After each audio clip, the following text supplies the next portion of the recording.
Radykalizacja, czy ściślej mówiąc problem radykalizacji, to przede wszystkim proces, złożony proces, na który wpływ ma bardzo wiele czynników. Jest to proces, w którym osoba lub grupa osób przyjmuje skrajne, ekstremistyczne, przede wszystkim, co najważniejsze, oparte na przemocy ideały, posługuje się nimi i stosuje je w życiu codziennym. To, co odróżnia naszą organizację od innych organizacji zajmujących się przestępczością motywowaną uprzedzeniami, to to, że my koncentrujemy się na bezpieczeństwie.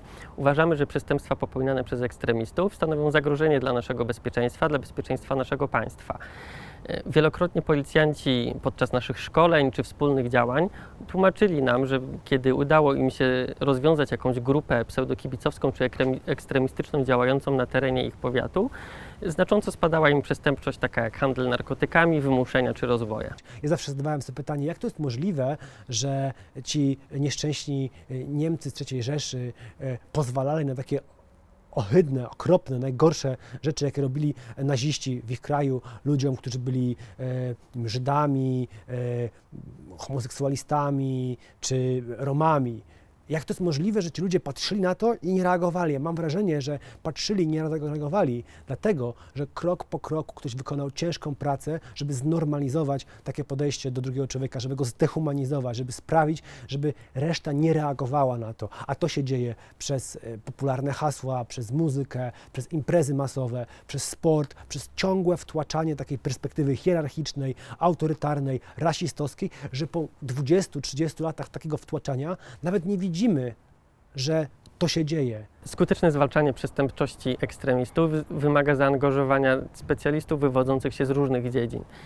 Potrzebni są socjolodzy, historycy, politolodzy, nierzadko także psycholodzy i psychiatrzy. Dopiero sięgnięcie po tak szeroki przekrój specjalistów umożliwia skuteczną walkę z taką przestępczością. Znam wiele przypadków postępowań karnych, które nie udały się, dlatego że ograniczono pomoc specjalistów na przykład tylko do językoznawców, a postępowanie karne takie wymaga, żeby dobrze zrozumieć mechanizm, który poprowadził sprawcę do przestępstwa, a także rozszyfrowania wszystkich symboli i znaczeń, którymi on się posługuje. Ja mam wrażenie, że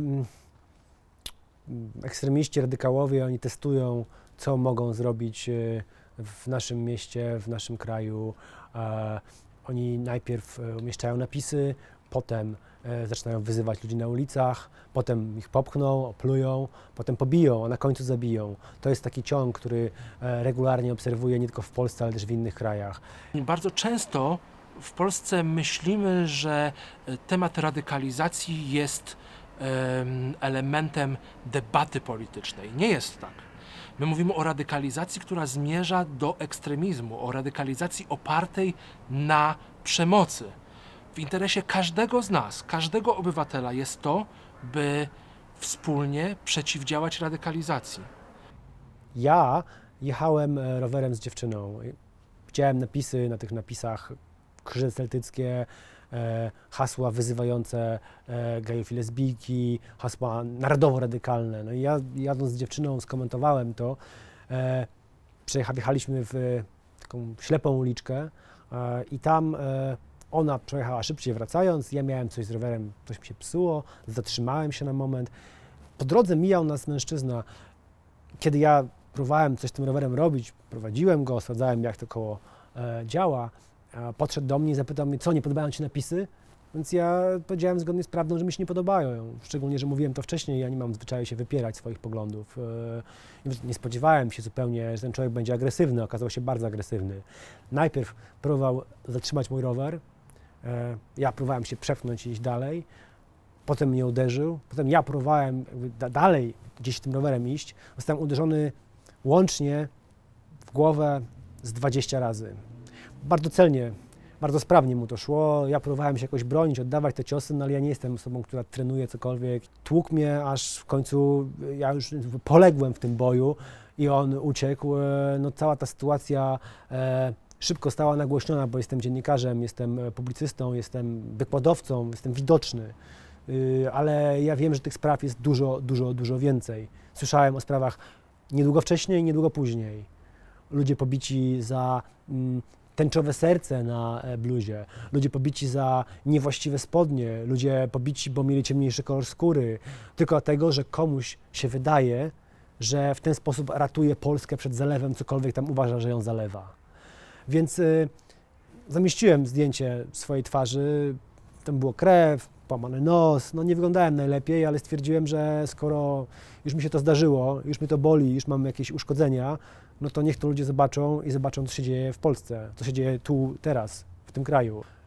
No oczywiście, co fascynujące, spotkała mnie też niezwykła fala hejtu. No, wyraźnie nie pasuje jakoś do takiego obrazu osoby, która, nie wiem, zostanie pobita w Polsce, tak? Nie proszę się o nic, nie prowokuję. Wyglądam jak typowy Polak, cokolwiek to znaczy.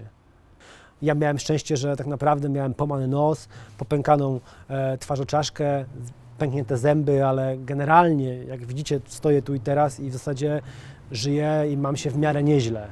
Miałem dużo szczęścia. Inne osoby go nie miały i dlatego uważam, że powinniśmy mówić o tym jak najwięcej, takie sprawy nagłaśniać, bo takich sprawców, tego typu sprawców jest dużo, dużo więcej i oni myślą, że są bezkarni. Myślą, że są bezkarni, bo ludzie wstydzą się te sprawy nagłaśniać. Ludzie myślą, że są bezkarni, bo potem, kiedy nie ma nacisku mediów, nie ma nacisków organizacji obywatelskich, oni ich sprawy gdzieś przemykają bokiem. Musimy to nagłaśniać, żeby tego typu zdarzenia nie spotkały ludzi za co? No to, że wyrażają swoją opinię o czymś, co jest nielegalne? To trochę jakby powiedzieć, że widzi się kradzież albo widzi się dowolne inne przestępstwo, mówi się, że to jest przestępstwo i staje się pobitym. I jeszcze człowiek się musi z tego tłumaczyć. Tak nie może być. To się musi skończyć. Każdy z nas powinien znaleźć w sobie motywację do tego, by przeciwdziałać radykalizacji. Zarówno na poziomie prewencji, profilaktyki, ale także na poziomie konkretnego przeciwdziałania. I oczywiście ta motywacja każdego będzie inna. Ktoś powie, historia Polski jest taka, iż przeciwdziałanie każdej formie ekstremizmu jest konieczne, chociażby doświadczenia związane z Powstaniem Warszawskim czy II wojną światową. Ktoś inny powie, jako osoba wierząca, rasizm, faszyzm jest grzechem. Jako osoba wierząca nie chcę, by tego typu ideologia była obecna w naszym życiu publicznym. Ktoś inny powie, nie chcę, by wizerunek naszego kraju, wizerunek Polski, to był wizerunek kraju agresywnych rasistów. W tym znajdzie swoją motywację. Ktoś inny, kto ma dziecko, powie, nie chcę, żeby moje dzieci były członkami grup ekstremistycznych i posługiwały się retoryką opartą na nienawiści. To nie jest istotne, jaką motywację znajdziemy u siebie.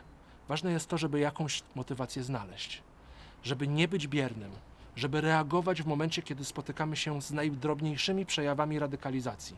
Gdy spotykamy ekstremizm, musimy mu przeciwdziałać.